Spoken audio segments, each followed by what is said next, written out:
Construcciones.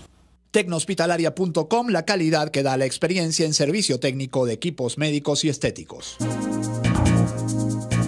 Informe RCR presenta Titulares de la Mañana con Pedro García Otero.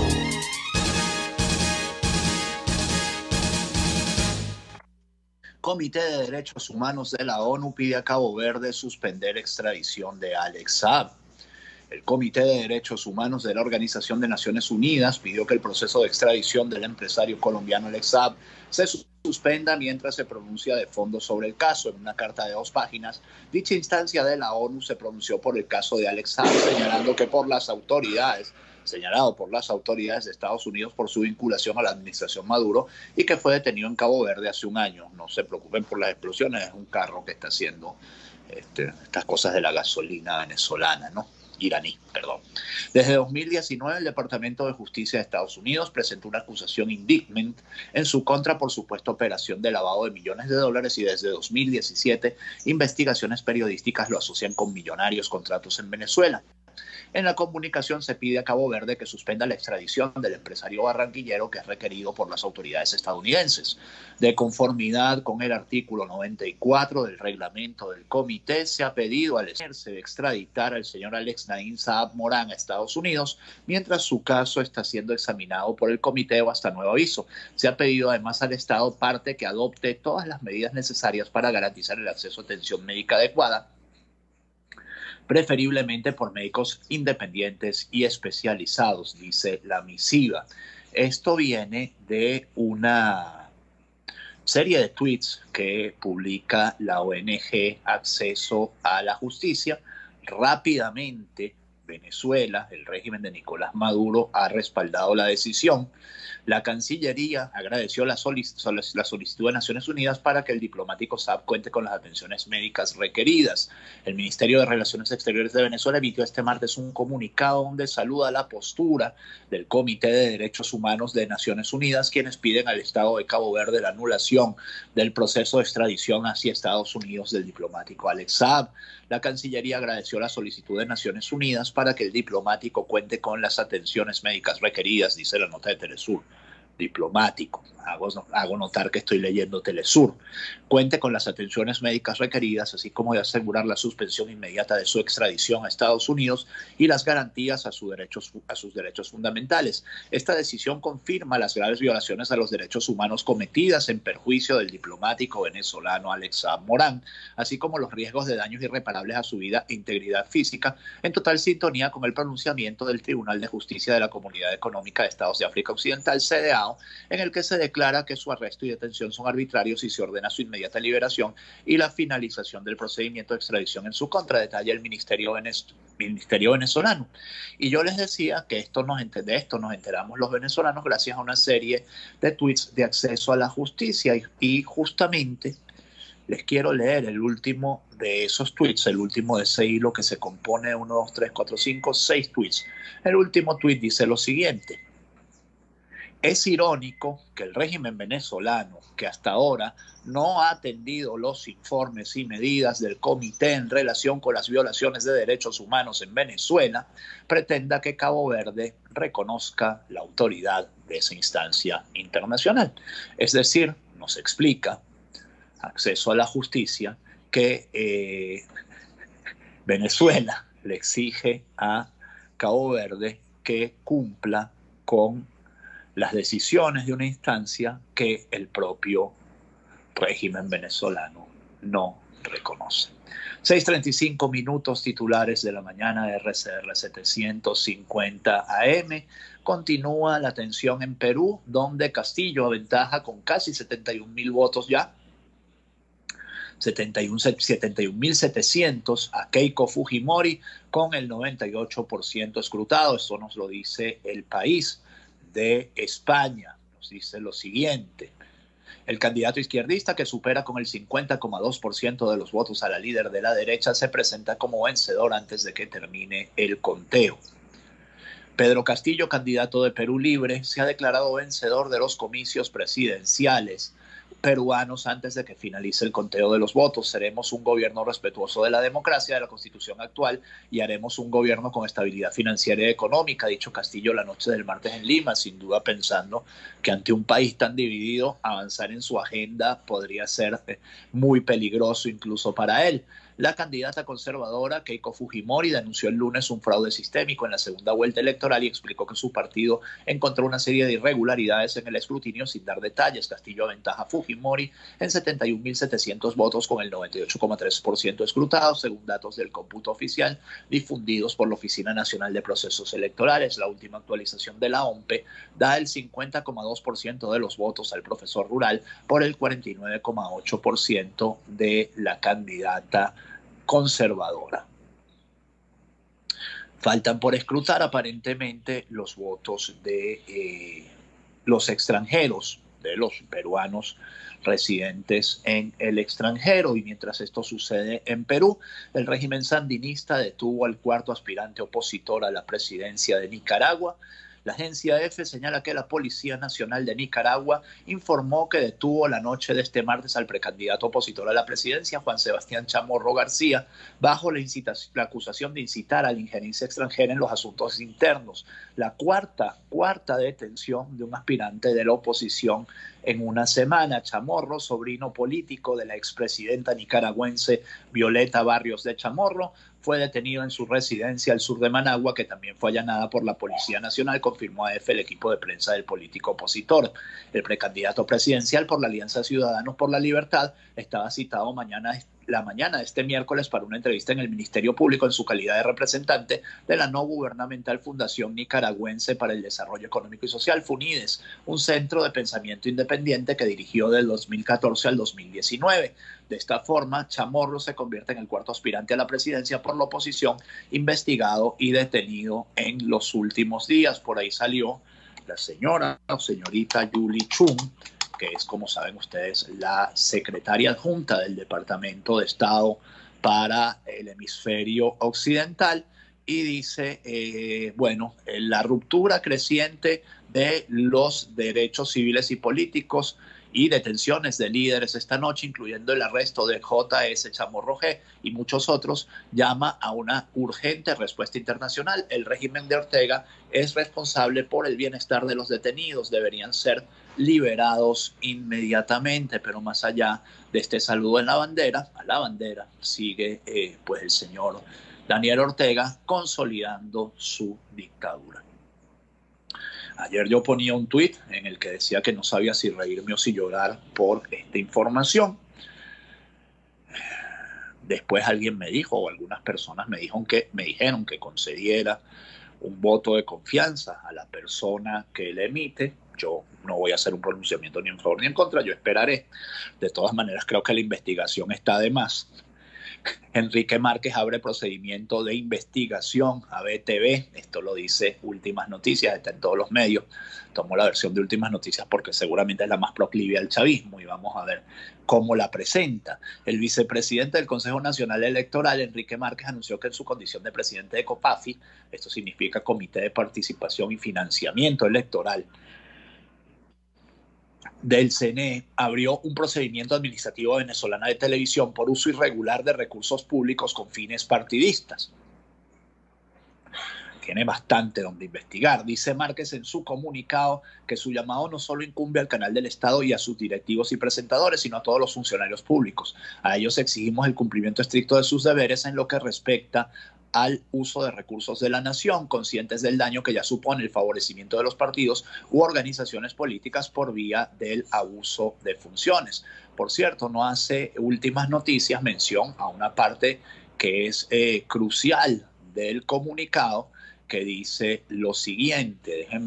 Déjenme que cargue el comunicado completo, porque esta versión de Últimas Noticias ciertamente dice: muy particularmente, el mencionado canal se ha ocupado de promocionar al Partido Socialista Unido de Venezuela y su proceso candidatural interno de manera absolutamente parcializada. Un caso grave e ilustrativo es el programa semanal Con el Mazo Dando, en el cual su conductor, diputado Diosdado Cabello, dedicó buena parte de la transmisión del pasado 2 de junio no solo a detallar el proceso interno de su partido político, sino a abogar por candidaturas específicas. A las puertas de una campaña electoral muy compleja, dicho caso compete directamente al CNE. El deber del árbitro es advertir que tales excesos no son de ningún modo admisibles. Como ya digo, debieron haberlo empezado a advertir hace 22 años. BTV no es más que un apéndice del PSUV. Creo que si digo esto, el 99,9% de los venezolanos estarían de acuerdo conmigo. El otro 0,1% está compuesto de la cúpula del régimen, porque según el ministro de Comunicación, Freddy Ñáñez, la investigación contra BCB es un paso en falso. Y me disculpan que me ríe, hermano, pero es que de estas cosas si uno se ríe. Como dije al principio, si uno no se ríe, tiene que llorar.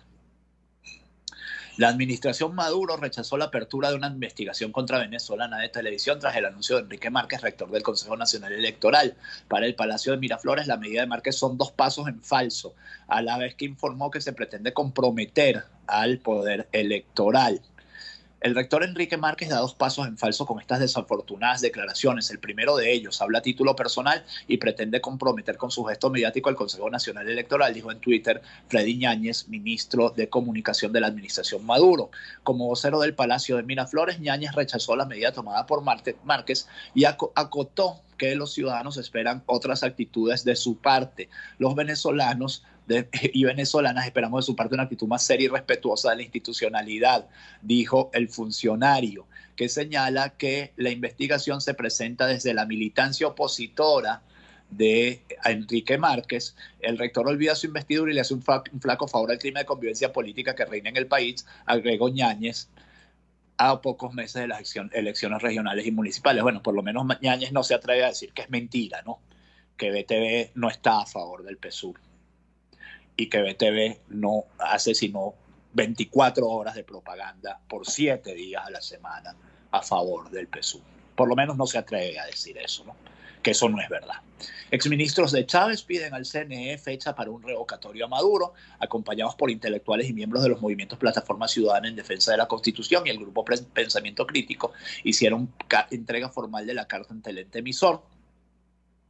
Exministros del chavismo, Héctor Navarro, Anelisa Osorio, Gustavo Márquez, Sol y Millán, introdujeron este lunes ante el Consejo Nacional Electoral una solicitud de fecha para activar un referendo revocatorio al presidente Nicolás Maduro.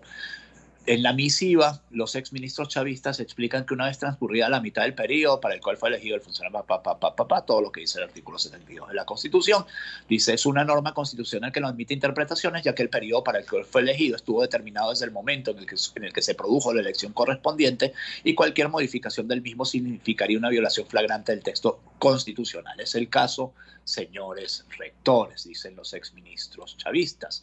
Mientras tanto, Nicolás Maduro y Jorge Rodríguez acusan a la oposición de financiar a grupos armados en Caracas. Ahora resulta que el coqui lo financia Juan Guaidó, según Jorge Rodríguez. El presidente de Venezuela, Nicolás Maduro, y el presidente de la Asamblea Nacional del país, Jorge Rodríguez, han acusado este martes de financiar a grupos armados que actúan en barrios populares de Caracas. En primer lugar, Rodríguez ha declarado que próximamente presentará pruebas que vinculan a la oposición con grupos armados. No es casualidad que gente de Leopoldo López, de Juan Guaidó, visiten y entreguen dinero a estas bandas criminales, ha dicho Rodríguez en una sesión de la Asamblea Nacional recogida por medios venezolanos. En los próximos días van a ver fotografías y videos de melandros dice el Infobae, lo escribe mal, es malandro Infobae, pero malandros de voluntad popular repartiendo dólares en Caracas.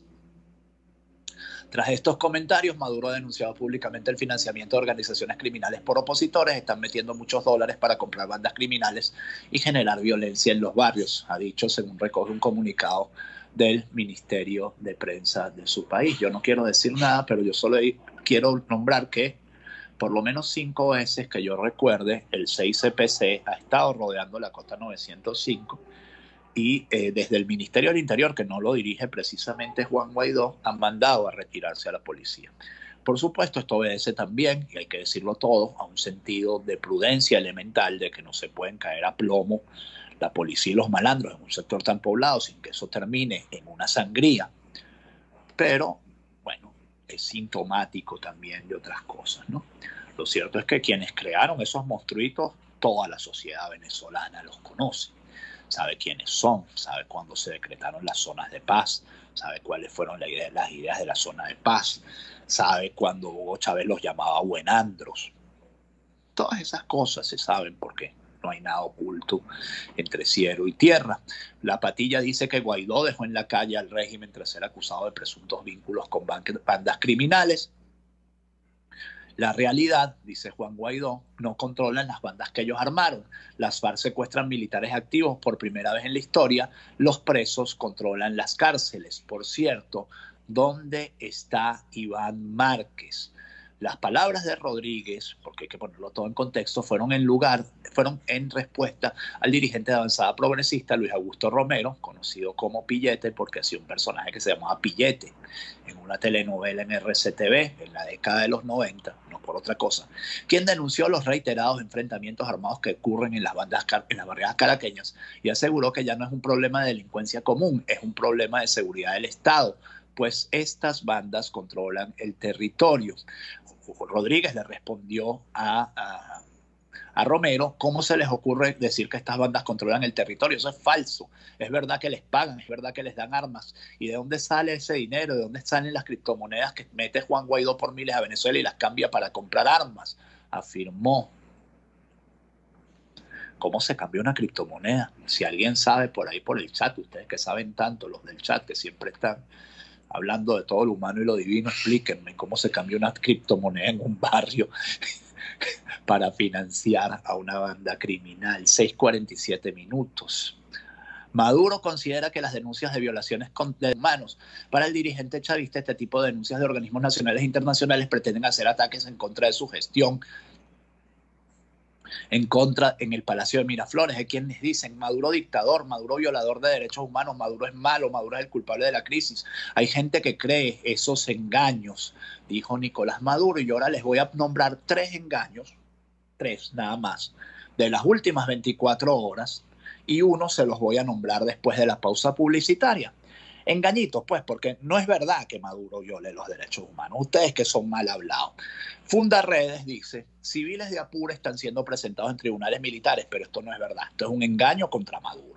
El director de la ONG Fundaredes, Javier Tarazón, ofreció un balance este martes sobre la situación en Apure, denunciando que algunos ciudadanos sufrieron detenciones arbitrarias durante el conflicto armado y fueron presentados en tribunales militares de San Cristóbal, en el estado Táchira. A estos civiles los están enjuiciando en un tribunal militar contraviniendo la normativa venezolana, dijo Tarazona a la prensa, pero esto debe ser un engaño. Otro de las últimas 24 horas. Sindicalistas reclamaron mejoras laborales y las FAES los apresaron por asociación para delinquir. Otro engaño. El tribunal décimo que está saboteando la gestión a Maduro. El Tribunal Décimo de Control del Zulia, a cargo de la jueza María de los Ángeles Ruiz Rivero, dejó preso a solicitud de una fiscal a 5 dirigentes sindicales que reclamaban por el cumplimiento de condiciones laborales en una obra en el centro comercial Delicias Norte, especialmente en tiendas Total, propiedad de un ciudadano de nacionalidad árabe con nombre Harut, porque no me sorprende, en Maracaibo, estado Zulia, dice la Central Bolivariana Socialista de Trabajadores de la Ciudad. El campo y la pesca de Venezuela, fíjense, son chavistas también.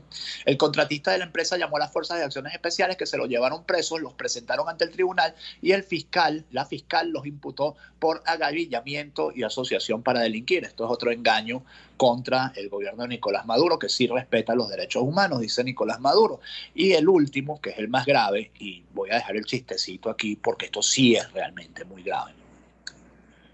Me perdonan el chistecito, con esta cosa no se hacen chistes. Tras 10 años preso, dictan 15 años de prisión al obrero de Ferrominera, Rodney Álvarez. Álvarez afrontó más de 25 audiencias y 8 intervenciones en su juicio en la última década, a la espera de una sentencia que acaba de llegar para culparlo de un crimen con el cual no posee ninguna vinculación demostrable. La profesora universitaria Jacqueline Richter, especialista en Derecho Laboral, informó que este martes 8 de junio el obrero de Ferrominera del Orinoco, Rodney Álvarez, fue sentenciado a 15 años de cárcel después de permanecer durante 10 en la prisión sin que su condena fuese fijada. Detenido el 12 de junio de 2011, Álvarez está a punto de cumplir su 10º aniversario preso en la cárcel del Rodeo 2 por un supuesto asesinato del cual no existen pruebas para vincularlo, mientras que sí hay argumentos razonables para creer que habría sido un dirigente sindical del chavismo el responsable de este delito. Después de años de lucha por parte de dirigentes sindicales que exigen su liberación, un equipo de defensores que ha denunciado irregularidades de todo tipo en el juicio e incluso recomendaciones de la OIT, Álvarez es sometido a una condena de 15 años. Por este motivo, Richter publicó en su cuenta de Twitter que la decisión incumple las recomendaciones de la OIT que instan al gobierno chavista a liberar a Álvarez de forma inmediata. Y ustedes no se extrañen, para cerrar este bloque, que en algún momento la OIT, no tiene nada que ver, no, pero según un extremo, falle a favor de Alex Saab y el gobierno venezolano pide al gobierno de Cabo Verde que respete las recomendaciones de la OIT. Consejos vendo y para mí no tengo. 6:51 minutos, vamos a la publicidad. Quiero hablarles de Tecnieléctrico porque en reparación de equipos de refrigeración comercial, neveras, aires acondicionados, decodificadores de todas las marcas, microondas y televisores, todo puede volver a funcionar si usted lo pone en manos de nuestros competentes técnicos que le ofrecen revisión sin costo, garantía sobre el trabajo, respaldo de una empresa y repuestos para que usted no tenga que andar sabaneándolos por ahí. Llámenos al 0412-806-2591 o síganos en Instagram como en Tecnieléctrico, como @Tecnieléctrico, porque en Tecnieléctrico siempre damos soluciones. Y quiero hablarles también de tecnohospitalaria.com, donde usted puede ver toda nuestra oferta de servicios, realizar consultas y hasta hacer su pedido con delivery o pick-up. Estamos ofreciendo muy especialmente el concentrador de oxígeno marca Dinarex, diseñado y ensamblado en los Estados Unidos, que le ofrece concentración de 93% de oxígeno con cantidades de hasta 5 litros de oxígeno por minuto. Esto no lo tiene ningún aparato de la competencia, y otra cosa que no tiene ningún aparato de la competencia tampoco es el precio, que es realmente una fracción del que ofrecen otros concentradores de oxígeno con menos capacidades en el mercado. Síganos en Tecnohospitalaria, @Tecnohospitalaria en Instagram. Llámenos al 0212-919-9549, porque en Tecnohospitalaria innovamos para servirle. Tenemos todo lo que usted necesita para combatir el COVID-19. Cierra la publicidad, un COVID-19 que no da tregua. La cifra más alta en 15 meses la publica el Ministerio de Comunicación ayer, 1.679 nuevos contagios y 16 personas fallecidas. Es la cifra referencial que da Delcy Rodríguez, vicepresidenta ejecutiva del régimen de Maduro. Un alcalde tachirense premió con vacunas a partidarios del chavismo. Mientras usted está haciendo la cola o piensa hacer la cola para vacunarse, bueno, el alcalde del municipio García de Evia, Wellington Vivas, premió a sus jefes de VSH con el beneficio de la vacuna contra el COVID-19. Esto dice la prensa de Táchira. A través de un material audiovisual, el burgomaestre informó la llegada de las dosis a la entidad en la zona norte del Táchira. ¿Qué les puedo decir? Cierre de la sede principal del SAIME en Caracas habría sido por casos de coronavirus en sus oficinas. Funcionarios de la Guardia Nacional informaron este martes 8 de junio que la sede del Servicio Administrativo de Identificación, Migración y Extranjería, ubicado en Plaza Caracas, no prestará servicio esta semana de flexibilización porque se realizará una fumigación en el sitio.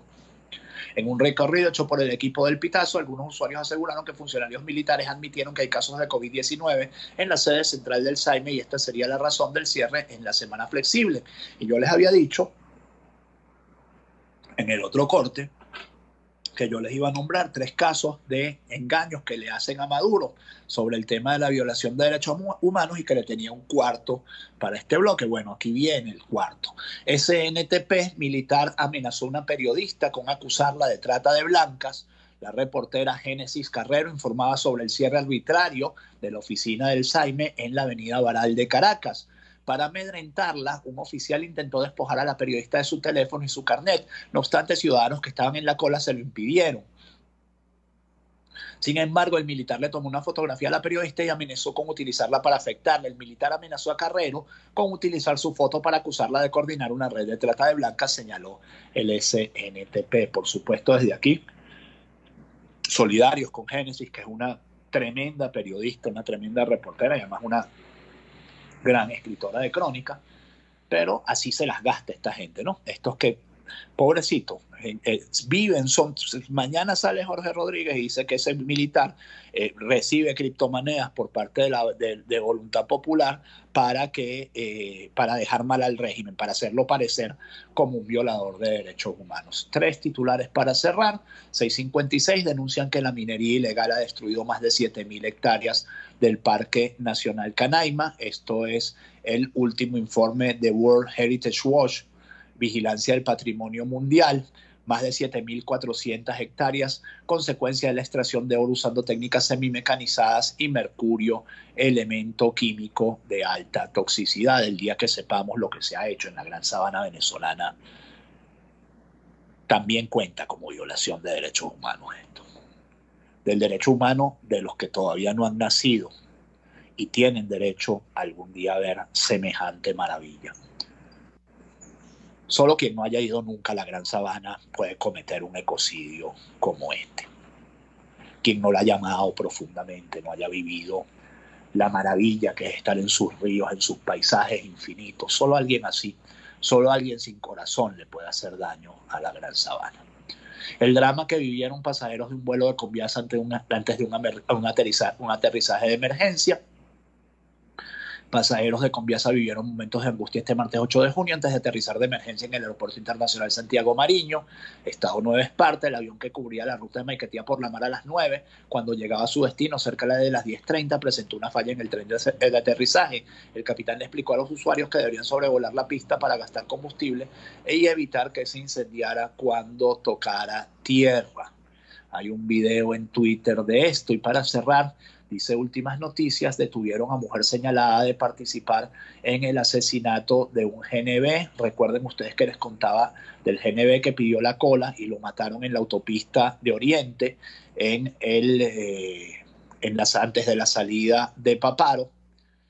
La mujer fue capturada en el sector Puente Río Tuimen, la mencionada arteria vial. Por supuesto, no dice Últimas Noticias que ese mismo grupo de la GNB intentó detener a otra persona presuntamente vinculada al asesinato del efectivo militar. El sujeto abrió fuego contra la comisión del CONAS, cuyos efectivos respondieron y lo abatieron en el sector La Montañita, San José de Barlovento. El abatido quedó identificado como Manuel Eduardo Muñoz Álvarez, alias Eduardito, también integrante del grupo Eduardo Delicias, al que se sindica del brutal, del horrendo asesinato del militar de la GNB, porque sencillamente lo mataron porque iba en un camión y estaba uniformado de Guardia Nacional.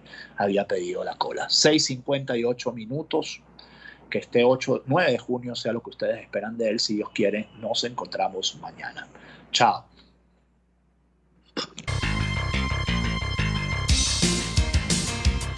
Usted escucha Titulares de la Mañana con Pedro García Otero, solo por RCR.